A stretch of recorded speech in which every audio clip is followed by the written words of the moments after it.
O Duan vai na bola. É o Duan? É o Duan. É isso, é o 10. Duan jogou na área do Grêmio.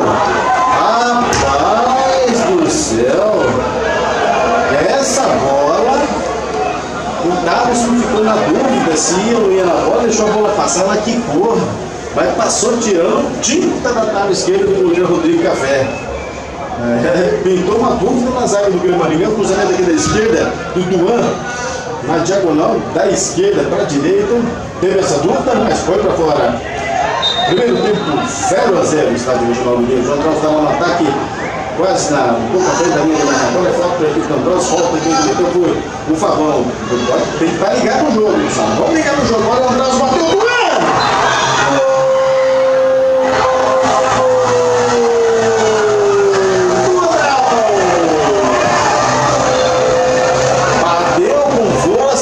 Espaço, a bola foi no ângulo direito do goleiro Rodrigo Café.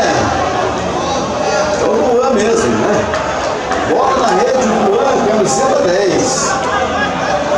Duan aos 39 do segundo.